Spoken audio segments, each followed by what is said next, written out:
ونستغفره ونعوذ بالله من شرور أنفسنا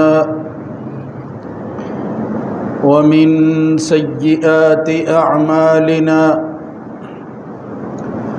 من يهده الله فلا مضل له ومن يضلل فلا هادي له وأشهد أن لا إله إلا الله وحده لا شريك له وأشهد أن محمدًا عبده ورسوله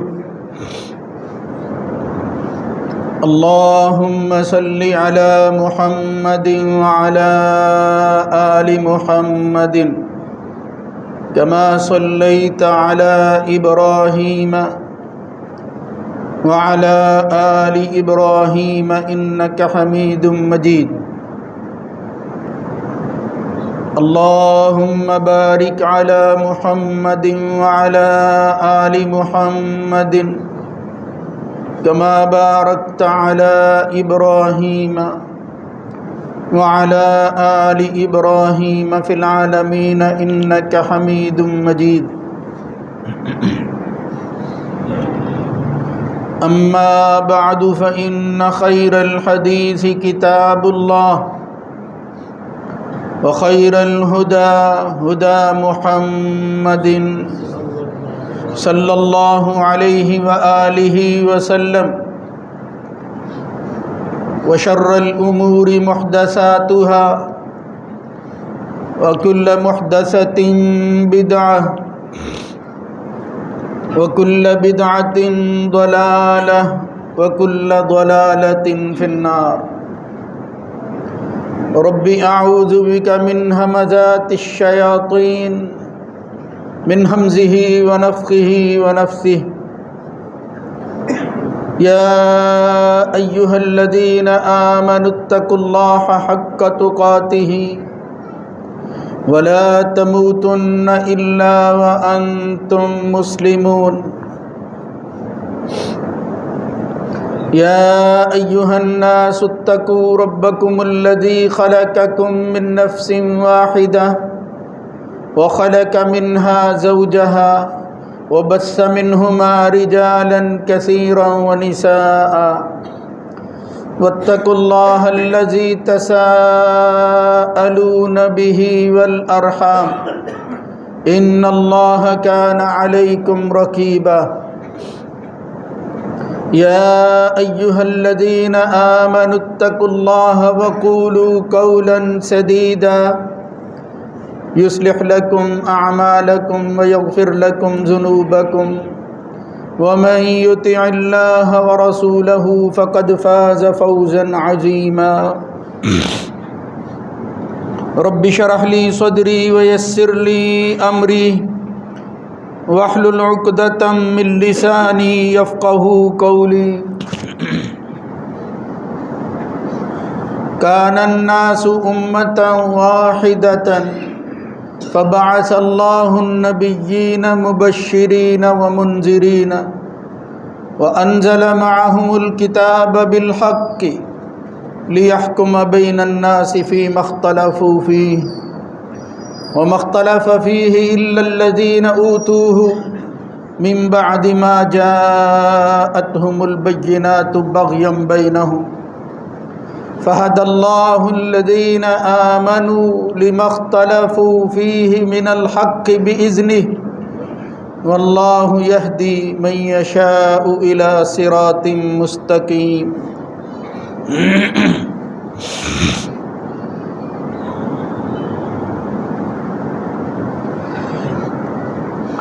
لوگ ابتدا میں ایک ہی امت تھے،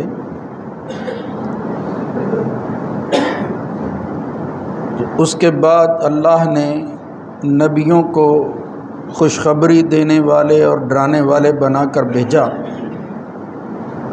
اور ان کے ساتھ وہ کتاب اتاری حق کے ساتھ، تاکہ وہ لوگوں کے درمیان فیصلہ کرے اس چیز میں جس میں وہ اختلاف کر بیٹھے ہیں، اور یہ اختلاف ان لوگوں نے اس وقت کیا جب ان کے پاس واضح دلائل آ چکے تھے، مگر سرکشی کرتے ہوئے انہوں نے اختلاف کیا۔ پس اللہ نے ان لوگوں کو جو ایمان لائے تھے اس چیز میں جس میں وہ اختلاف کر بیٹھے تھے حق دے کر اپنے اذن اور حکم سے ہدایت دے دی، اور اللہ تعالیٰ جس کو چاہتا ہے سیدھے راستے کی طرف ہدایت دے دیتا ہے۔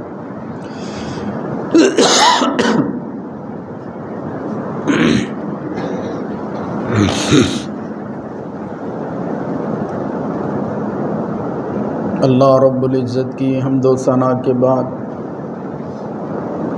درود و سلام سید الرسل سید ولد آدم خاتم النبیین جناب محمد الرسول اللہ صلی اللہ علیہ وآلہ وسلم کی ذات گرامی پر۔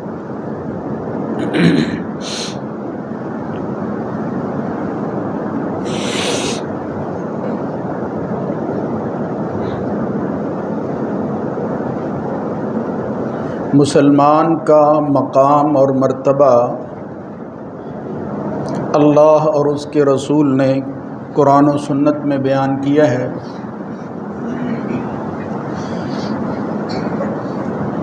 قرآن مجید کے مطالعہ سے معلوم ہوتا ہے کہ بعض دفعہ افراد بھی اپنے مقام اور مرتبے کے لحاظ سے پوری جماعت کے قائم مقام ہوتے ہیں۔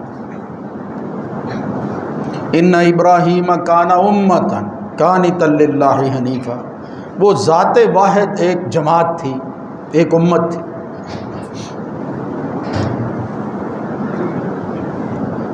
اور پھر اس میں تو کوئی شک ہی نہیں کہ وہ لوگ جو مسلمان اور مومن کہلاتے ہیں ان کا اجتماع غیر معمولی اہمیت کا حامل ہوتا ہے۔ ان کی جماعت سے پتہ چلتا ہے کہ یہ کسی کے ماننے والے ہیں، ان کا نظریہ فکر وہ کیا ہے۔ یعنی مسلمان اپنی شناختوں کے اعتبار سے اس طرح ایک لڑی کے اندر اپنے آپ کو پروئے ہوئے ہوتا ہے کہ جس سے پتہ چلتا ہے کہ یہ اپنی اجتماعی حیثیت رکھتا ہے، یہ اپنے اجتماع پر قائم اور دائم ہے۔ دوسرے لفظوں میں اس کی تنہائی محسوس نہیں ہوتی۔ نبی کریم صلی اللہ علیہ وآلہ وسلم نے جس طرح ایک حدیث میں فرمایا، المسلم اخو المسلم لا یظلمہ ولا یسلمہ ولا یحقرہ، مسلمان مسلمان کا بھائی ہوتا ہے۔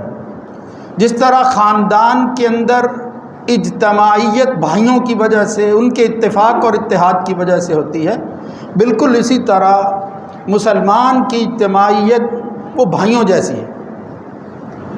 وہ کسی پر ظلم نہیں کرتے، وہ مسلمان کسی دوسرے بھائی کو کسی دشمن کے سپرد نہیں کرتے، ان کو عزت اور وقار دیتے ہیں، حقارت کی نگاہ سے نہیں دیکھتے۔ یہ حدیث ہو، قرآن مجید کی آیات ہو، آپ یقین جانیں کہ یہ روشن دلائل، یہ واضح حقائق وہ پڑھنے کے بعد جب ہم عملی شکل دیکھتے ہیں تو بہت دکھ ہوتا ہے۔ یعنی آپ یوں سمجھ لیجئے کہ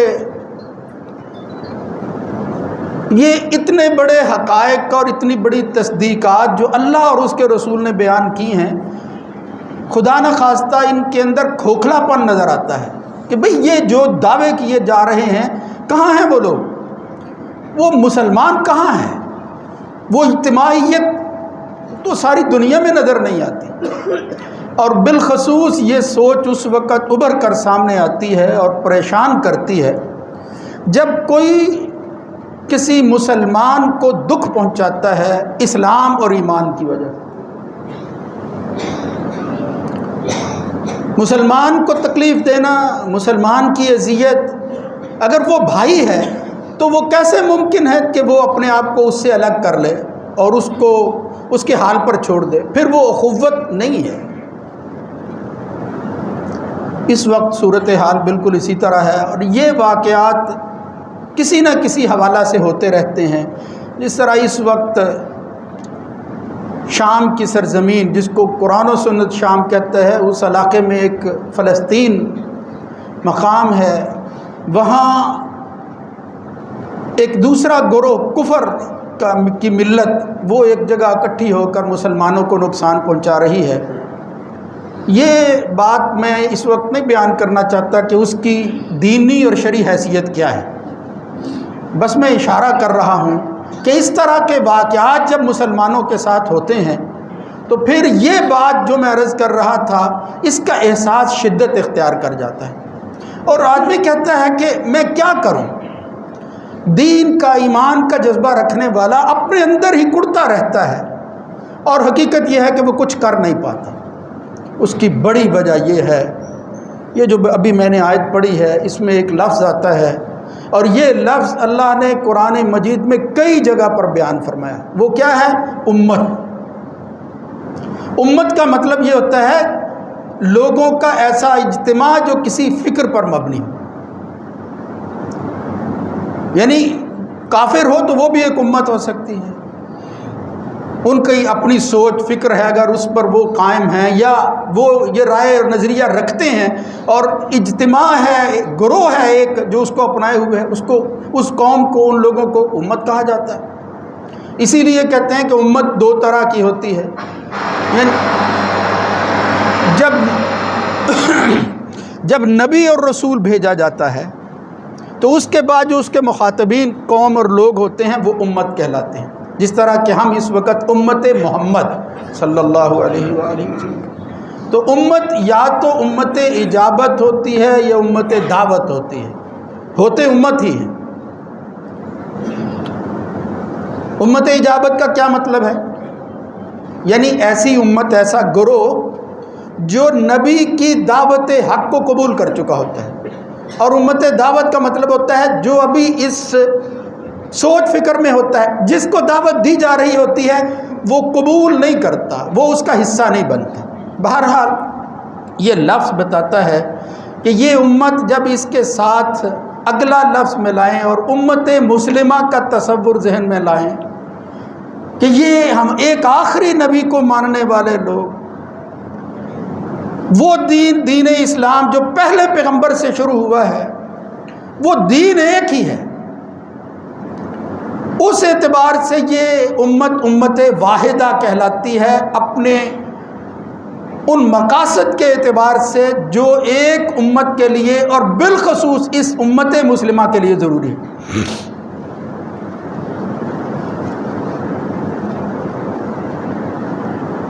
تو جب ہم ان اساسات اور مقومات پر غور کرتے ہیں جن پر امت کھڑی ہوتی ہے، تو پھر پتہ چلتا ہے کہ یہ قرآن و سنت کا دعویٰ کہ یہ امت مسلمہ، اس کا یہ مقام ہے، یہ خیر امت ہے، کنتم خیر امت ذالک جعلناکم امۃ وسطا، یعنی وسط کے کئی معنی ہیں، اس میں سے ایک وہی ہے جو خیر ہے، بہترین امت ہے۔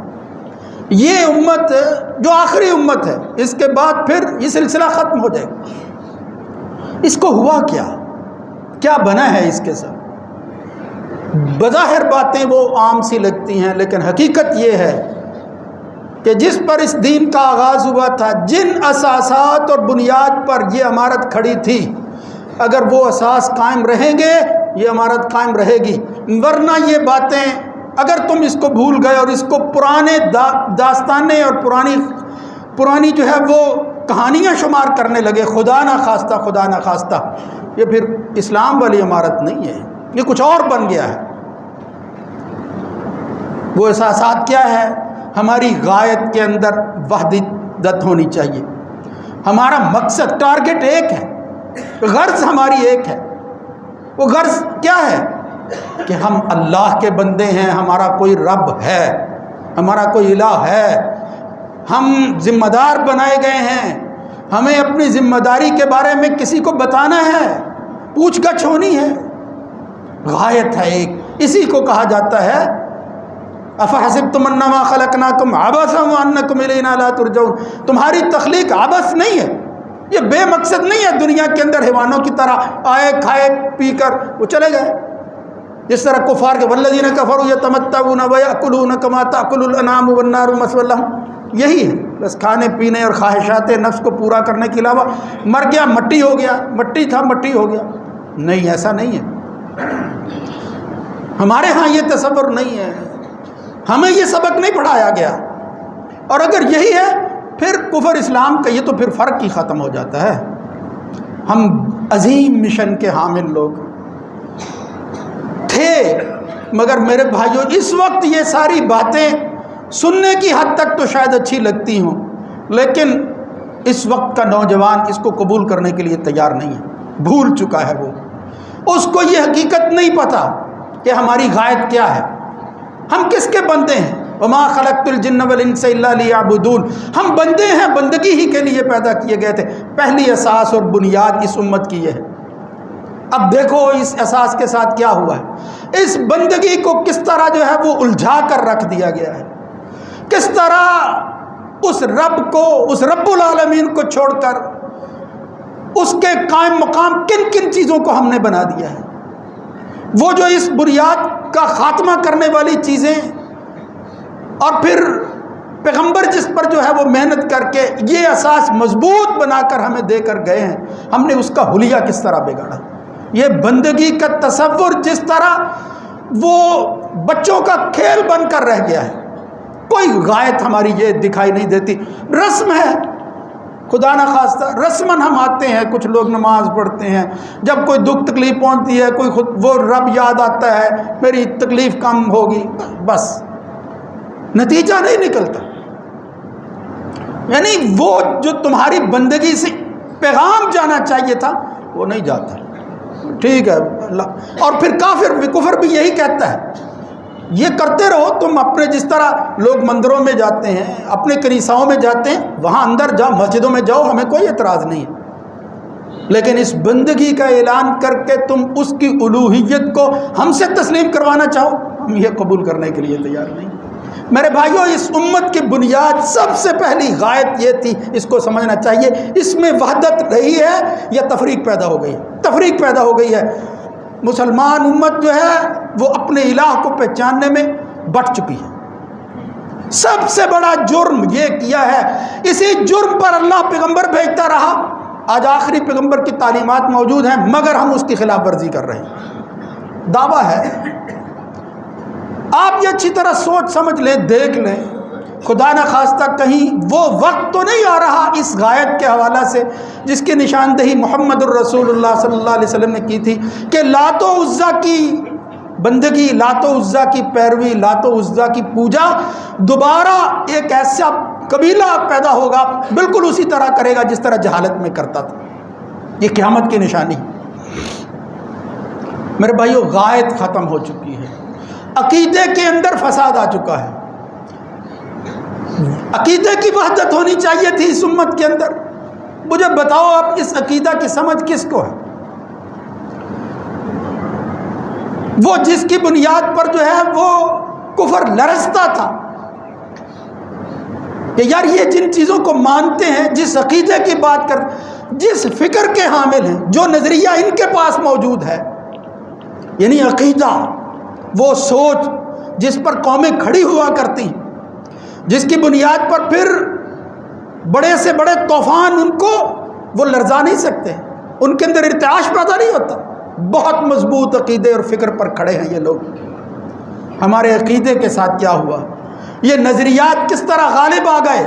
آج کا نوجوان کیوں سوشلسٹ ہوتا ہے، یہ کیوں جو ہے وہ کمیونزم کی طرف بھاگا جاتا ہے، کیوں اس کی سوچ کے اندر یہ عقیدے اور ایمان کی بات اچھی نہیں لگتی اور یہ اس کو دقیانوسی خیال کرتا ہے؟ یہ بس مذہبی لوگوں کی جو ہے وہ باتیں ہیں، اس کا حقیقت سے کوئی تعلق نہیں ہے، اس لیے کہ ہم عقیدے کی تفہیم میں، عقیدے کی تبلیغ میں ناکام ہو چکے، نہیں پہنچا سکے کہ پیغمبر جس عقیدے پر کو لے کر آتے ہیں، جس پر امت اور قوم کھڑی ہوتی ہے، وہ پھر اس کے لیے کیا کچھ قربان کر دیتا ہے، مگر عقیدے پر زد نہیں آنے دیتا۔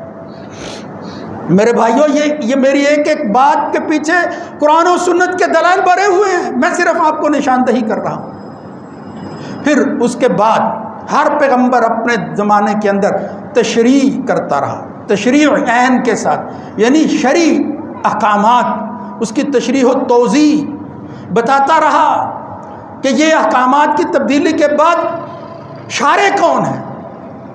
ہم نے عقیدے کی دھجیاں اڑائی ہیں، اس کے بعد نبی کے تشریح مقامات کو جس طرح ہم نے وہ خدا نخواستہ عام انسانوں کو دے دیا، اپنے اماموں کو نبی بنا دیا۔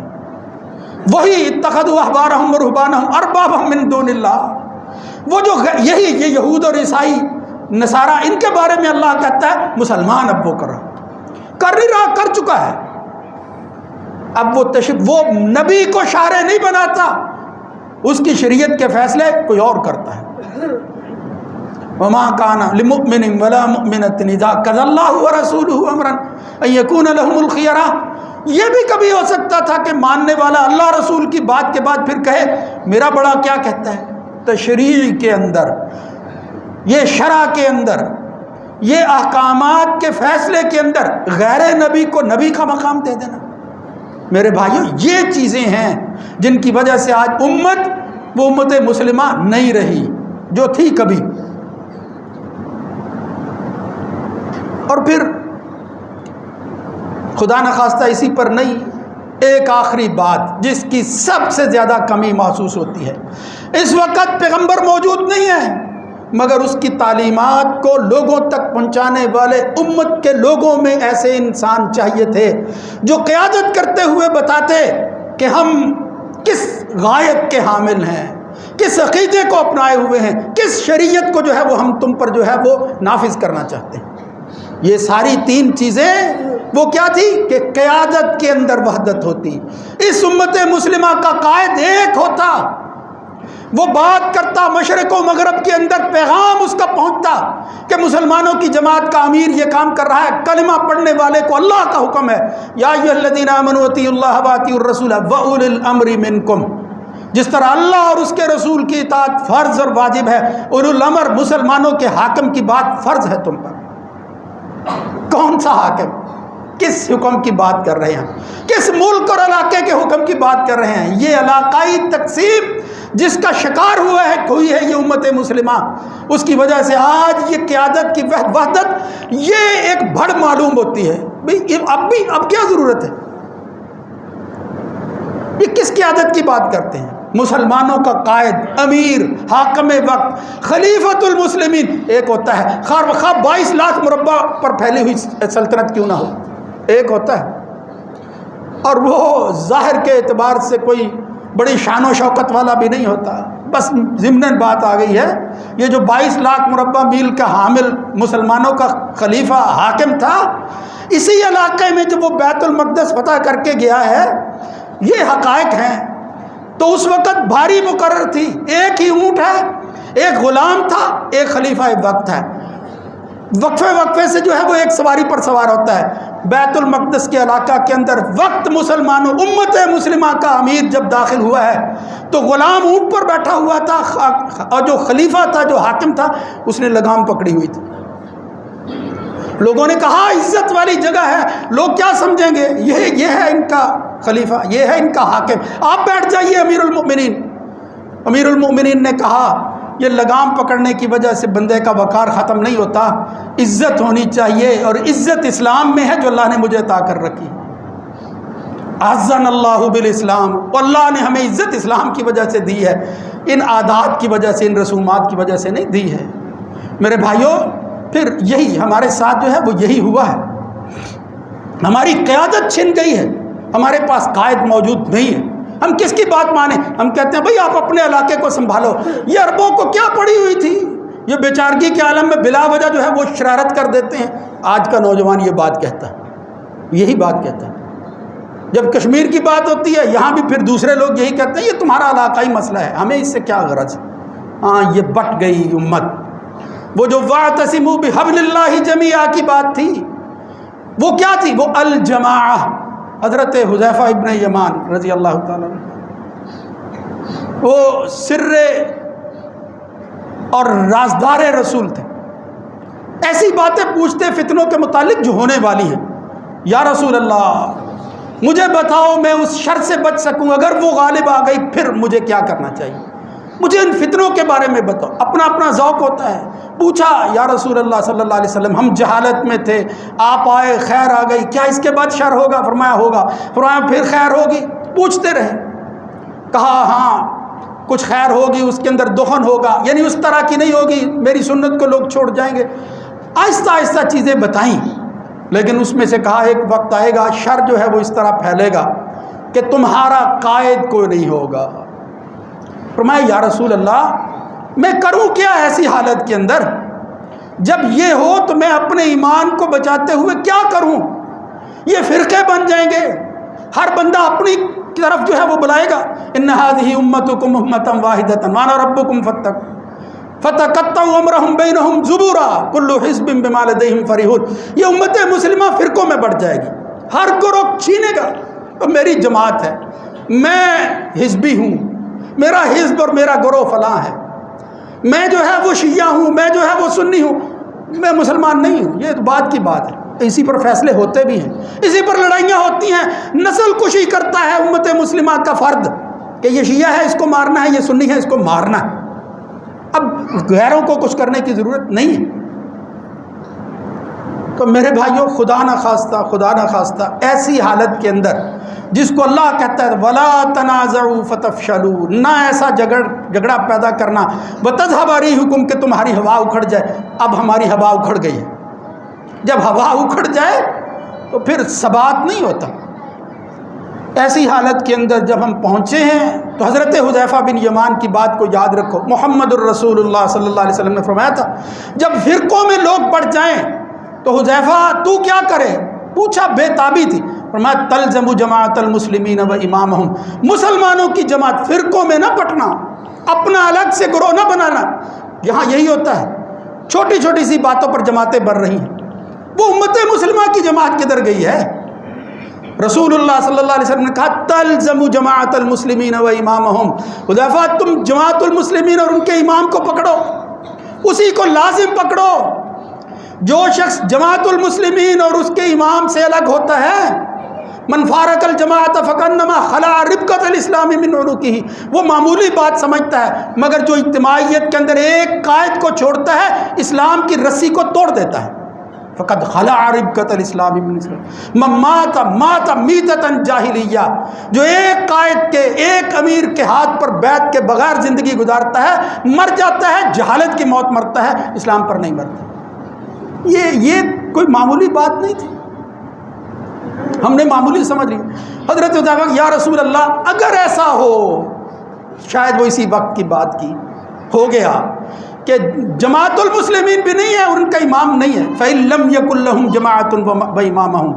محمد الرسول اللہ صلی اللہ علیہ وسلم نے یہ نہیں کہا تھا پھر عیاشی کی زندگی گزارنا، ٹھیک ہے جہاں بھی جو کچھ ہو رہا ہو، نہیں فرمایا فَاعْتَزِلْ تِلْكَ الْفِرَقَ كُلَّهَا وَلَوْ أَنْ تَعَزَّ بِأَصْلِ شَجَرَةٍ۔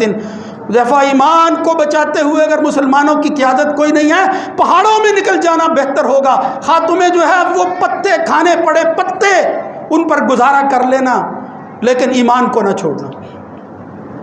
فَاعْتَزِلْ تِلْكَ الْفِرَقَ كُلَّهَا، ان کا حصہ نہ بننا۔ یہ جب فرقہ بندی آ جاتی ہے، یہ جو اختلاف جو پیغمبر دور کیا کرتے ہیں، جب یہ پیغمبروں کی تعلیمات جو ہے وہ نظر انداز کر کے فراموش کر دی جاتی ہے، لوگ گروہوں میں بڑھ جاتے ہیں، یہ حبل اللہ جو ہے اس کی پرواہ نہیں کرتے، پھر اللہ کا ہاتھ ختم ہو جائے۔ ید اللہ علی الجماعہ، اللہ کا ہاتھ جماعت پر ہوتا ہے، وہ اکٹھ پر ہوتا ہے، امت پر ہوتا ہے، ایک فکر کے حامل لوگوں پر ہوتا ہے، ورنہ اللہ اپنا ہاتھ کھینچ لیتا ہے۔ اللہ نے ہمارے سے اپنا ہاتھ کھینچا ہوا ہے۔ میرے بھائیوں بس مجھے یہ عرض کرنا تھا کہ وہ اتفاق اور اتحاد کی اساسات اور بنیادیں، وہ سبق جو ہم بھول چکے ہیں، پھر اس پر دوبارہ آنا ہوگا۔ بدا الاسلام غریبا وسيعود كما بدا فطوبى للغرباء۔ اجنبیت ہی صحیح، تھوڑے لوگوں میں ہی صحیح، ان بنیادوں پر قائم رہو گے تو اللہ خیر عطا کرے گا۔ جس طرح یہ قوم شروع کے اندر ان کی اصلاح ہوئی تھی، انہی بنیادوں پر آؤ گے تو اصلاح ہوگی، ورنہ کچھ نہیں ہوگا۔ اب ہم اسی انتظار میں بیٹھے ہیں، وہ مہدی آئے گا، عیسیٰ آئے گا، ہمیں کیا کرنے کی ضرورت ہے؟ مگر ہمیں اپنے کرتوتوں کا جواب تو اللہ کے سامنے دینا پڑے گا۔ یہ بڑی خطرناک بات ہے۔ اس کو بھی ہم کہتے ہیں یا اللہ تو معاف کر دے، ہمیں معاف کر دے، یہ جو غلطی ہوئی ہے اس کا احساس تو ہو۔ اب یہاں کیا ہو رہا ہے، ہم اپنے اجتماعی مسائل کا حل کس طرح جو ہے وہ ڈھونڈ رہے ہیں، یہ ذرا لمبی بحث ہے۔ بس مجھے یہ عرض کرنا تھا کہ قرآن کیا کہتا ہے، سنت کس کی جو ہے وہ تعلیم دیتی ہے، وہ چیزیں کیا ہیں جو ہم سے چھن گئیں، ان کی بحالی جو ہے اس کی کتنی ضرورت ہے، تاکہ ہمارا کھویا ہوا وقار دوبارہ بحال ہو سکے۔ اللہ رب العزت ان چیزوں کو سمجھنے کی توفیق نصیب فرمائے۔ اور پھر یہ جو آخری سہارا دعا والا ہے، یہ دعائیں کام آتی ہیں جب یہ فکر زندہ ہو جاتی ہے، احیاء فکر کے اندر ہی آ جائے۔ اب بھی مسلمان سوچنا شروع کر دے کہ میری غلطیاں کیا ہیں، اللہ کی مدد اور نصرت آنا شروع ہو جائے گی۔ اللہ رب العزت ان باتوں کو سمجھ کر ان پر عمل کرنے کی توفیق نصیب فرمائے۔ اپنے طور پر ہم جو جو کردار جس طرح ادا کر سکتے ہیں، اب پھر وقت گزاری کے لیے اس کو ادا کرتے رہیں۔ اللہ کے سامنے یہ کہیں کہ یا اللہ، وہ جماعت المسلمین اور ان کا امام نہیں تھا، ہم پہاڑوں پر تو نہیں زندگی گزار سکے، لیکن ان فرقوں سے الگ ہو کر ان کی منمانی تعویلات کو جو ہے وہ اپنا کر تیرے قرآن و سنت کو نہیں چھوڑ سکتے۔ ہم اس قرآن پر قائم ہیں، یہی ہمارا حرص جان ہے۔ محمد الرسول اللہ صلی اللہ علیہ وسلم کی تعلیمات، سنت، حدیث، وہ ہمارے لیے جو ہے دنیا اور آخرت کے اندر سب سے قیمتی اثاثہ ہے۔ یا اللہ یہ نہ ہم سے چھینا، اس کو جو ہے وہ قائم اور دائم رکھنا۔ ہم زندگی گزاریں تو اسی پر اور دنیا سے جائیں تو اسی پر۔ یا ایھا الذین آمنوا اتقوا اللہ حق تقاتہ ولا تموتن الا وانتم مسلمون۔ سبحان ربک رب العزۃ عما یصفون، سلام علی المرسلین والحمد للہ رب العالمین۔